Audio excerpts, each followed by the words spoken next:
What separates great facilitators from good ones? You know, when we think about the difference between great and good, we may think about it being something really small, but I think it is huge. Because I remember when the CPF, the Certified Professional Facilitator, was created. And I've got to say, it's important for us to have a standard that say, if you're facilitating, you should at least be this. At least be this. And the IAF has done a tremendous job of saying, hey, this is the minimum here. If you can't reach this, sorry. But we recognized pretty early on that, very frankly, there are a lot of CPFs that we would not even consider putting in front of our clients. Just wouldn't even consider it even. It just would not make sense.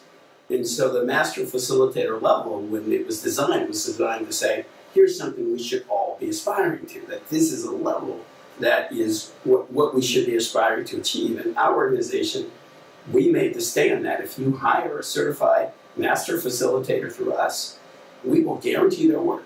If you're not happy, we will refund your money, because we feel so confident that certified master facilitators are way above and have a specific way of doing things that's helpful. And so when I ask myself, so we have maybe an 8-to-1 ratio of the people. We have 24 members of our core team, the people who do 75, 80% of the work that goes through leadership strategies. If you were to ask me, okay, what separates those that are allowed in and those who aren't, because we have about an 8-to-1 ratio of those who apply to those who get accepted. So if you were to ask what's the difference, I would say it probably comes down to most of the time, three things. One, great facilitators understand and get it. They get that it's all about driving purpose, that here's what my client's purpose is. This is the product my client's trying to achieve. And they're able to design processes that drive that result. Mm-hmm. I'd say good facilitators can run an agenda, they can absolutely keep ground rules, but in terms of it's all about getting people excited about being a part of this and designing processes that literally achieve the result. The second one is, believe it or not for us, it is the energy and the passion that you bring. Because we find that energy does three things. We call it the 3 E's, that it gets people engaged. It gets them, it's just more interesting to listen to. It engages the participants. 2, which is interesting, it energizes the topic. You seem to be interested in it. Well, it must be interesting.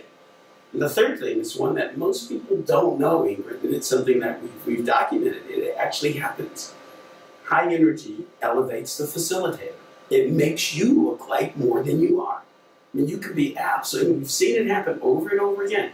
You can be bumbling, have no idea what you're doing, but by you staying energetic, it says, well, looks confident. Must know what he's doing. So it happens over and over again in our classes that with low energy gets fit. And so we say if high energy projects confidence, guess what low energy does? Just the opposite. It makes it look like you're not confident. So for us, the three things, one, that separate. One, you really understand process, and you understand how to drive, understanding product and purpose, that you can create processes. 2, the ability to really energize and keep a group energy over our 2-day sessions, 3-day sessions, how long it takes. And the third one is really understanding that when you have dysfunction, which you always will have, it happens all the time. Because we like to say, in order to be successful in this business, you've got to like people. Yes. Because if you don't like people, you will not survive, because people will give you all kinds of reasons not to like them. They will give you. And so you have to be walking in with, you really like people. And so that you're able to, someone who's being dysfunctional, you understand it's not about you. They're not attacking you. They're just having an issue. And so we just have to transform that to move it from dysfunctional to functional. And what you taught me about dysfunctional behavior, they're just not happy with what's going on. And it's coming out in dysfunctional form. Right. So don't get caught up in the dysfunction. Try to understand what is the issue that's causing it, which is really great stuff. And great facilitators, they get that. As someone had described me as, Michael, you're one of the people that have a way of telling people they're full of shit, and they're okay with it. Yeah, they're okay. but they're okay with it. Pardon the French, but you get the idea. That's exactly what she said. You have a way of telling people that, and they're okay with it. And I say, certainly you taught me the importance of understanding. It's not about you. They're not attacking you. Right. They have an issue. Understand what the issue is. Don't get caught up in the dysfunction. It's nothing. Anyway, so that's what I found. Love to hear what you all have found. What separates great from good. What have you found? I think that it has a lot to do with, well, first of all, I agree with what you just said, Michael, but I think the thing it comes down to me is also bravery. It's intimidating to facilitate, it's kind of scary. You're standing up there and it can sometimes not go very well. And I think the bravery comes from calling it when you see that it's not working. Stopping it and saying, is this working? What are we doing? Do we need to try something else? And I think you really have to be able to sort of stand there and take the heat. The other thing is just design skills. You have to have alternatives up your sleeve. If the thing you were doing is not working, you've got to feel that and be able to change course and bring something else into the room. So I think that real masterful facilitators have that repertoire and they have that ability to just bring the disagreement out in the open. They don't want to hide it or bury it. They bring it in and they use it to go somewhere that's even higher. Yeah, and I agree with both of you. And you both touched on 2 points that I think are really important that people often forget. Facilitation is about people and process. If you really understand people, and you're right, if you don't like people, you're not going to like facilitating. And you got to get a kick out of them. Good, bad, or ugly, doesn't make any difference. So people is really important, and the process. Understanding how to design a process. Because I've seen a lot of facilitators out there who their process is so simple and it gets nailed every time.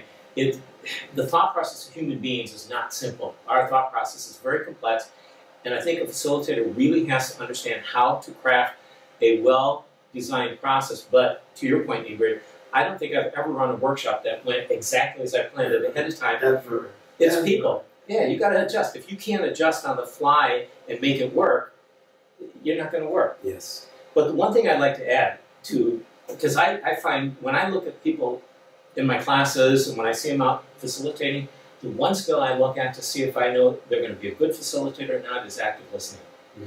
I've seen facilitators with great processes, and if they don't listen well, nobody wants them back.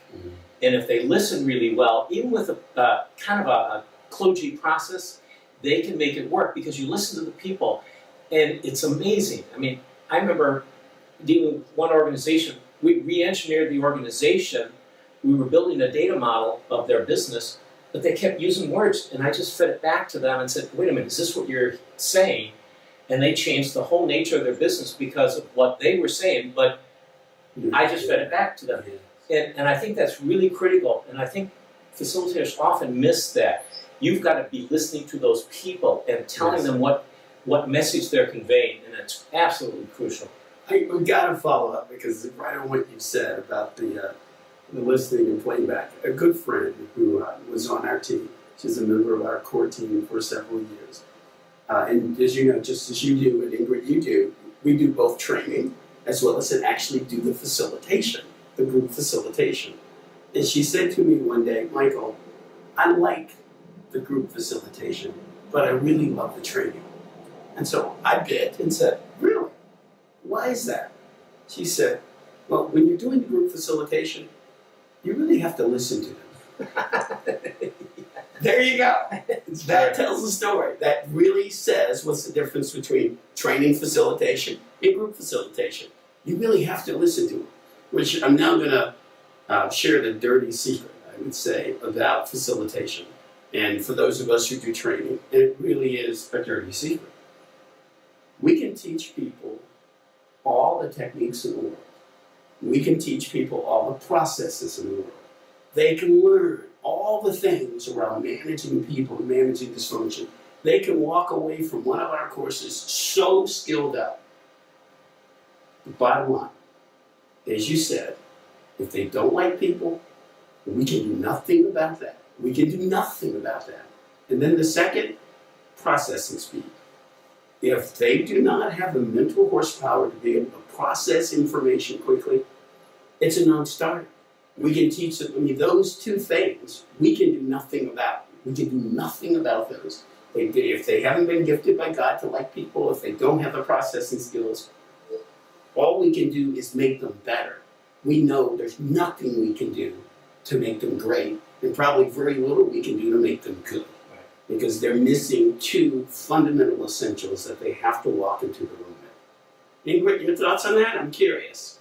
Those two things, processing power and liking people.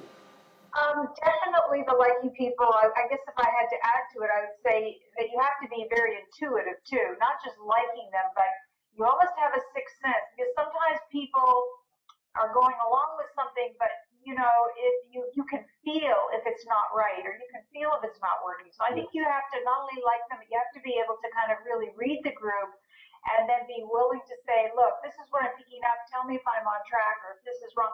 Because I think it really is about connecting. They have to connect with the conversation they're having, or they're just not going to be into it, and they're not going to leave the room and follow through with anything they committed to. Love it. And then the processing power, tell me about that. Your thoughts on processing power? Do they need to also have the strong intellect to be able to process the information that's coming at them so quickly? Definitely you have to be able to multitask. You have to be, and in fact, a lot of people who learn facilitation for the first time always say, well, how do you ask questions, think of the next statement, summarize, write things at the same time? You really do have to be very mentally alert to do it. And I think that you also have to know when the conversation needs to move on, when it's stuck, when it needs to be challenged, when you need to say, look, I'm going to play devil's advocate. I mean, you really need to know how to help people think outside the box. So you have to understand their issues and be able to take risks, I think, to move them forward. So I think definitely not a task for dummies, for sure. Yeah, you need a high EQ. Yes. Yes, Very, very different. Very high EQ. Absolutely. EQ and IQ.